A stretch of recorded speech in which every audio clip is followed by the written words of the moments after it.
బాలీవుడ్ కథానాయిక జాన్వీ కపూర్ ఎన్టీఆర్ దేవరా చిత్రంలో తంగమణి పాత్రలో కనిపిస్తున్నారు.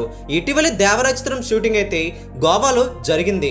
అయితే ఆమె తమ ఇన్స్టాగ్రామ్లో వెల్లడించారు, మరొకసారి తంగం పాత్ర కోసం మళ్ళీ షూటింగ్ అయితే జరుపుతున్నారట.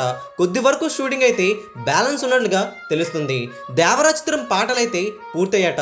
రీసెంట్గానే గోవాలో కూడా ఒక పాట చిత్రీకరణ జరిగింది. మాస్ పాట అని తెలుస్తుంది. టాలీవుడ్ అగ్ర కథానాయకుడైన ఎన్టీఆర్ ప్రధాన పాత్ర నటిస్తున్న చిత్రమే దేవరా. కొరటాల శివ ఈ cinema director. Pan India style ఈ సినిమా విడుదల కాబోతుంది. ఈ సినిమా దసరా కానుగా వచ్చేబోతుంది. దేవరా పార్ట్ 1 పేరుతో ఈ సినిమా విడుదలైతే సిద్ధమవుతుండగా ఏప్రిల్ నెలలో ఈ సినిమా నుండి మొదటి పాట అయితే విడుదల కాబోతున్నట్లుగా సమాచారం. ప్రపంచవ్యాప్తంగా ఈ సినిమాపై అంచనాలు అయితే ఓ రేంజ్లో ఉన్నాయి. దేవరా చిత్రం గ్లిమ్స్ కి రికార్డు స్థాయిలో వ్యూస్ అయితే దక్కగా దేవరా చిత్రం మొదటి పాట వస్తే ఇంకెన్ని యూట్యూబ్ రికార్డ్స్ ను బద్దలు చేస్తుందని ట్రేడ్ వర్గాలు లెక్కలు వేసుకుంటున్నారు. దేవరా చిత్రంలో జూనియర్ ఎన్టీఆర్ డాన్స్ అయితే ఓ రేంజ్ లో ఉంటుందని జాన్వీ కపూర్ కూడా ఏమాత్రం తగ్గకుండా చిందులు వేశారని తెలుస్తుంది.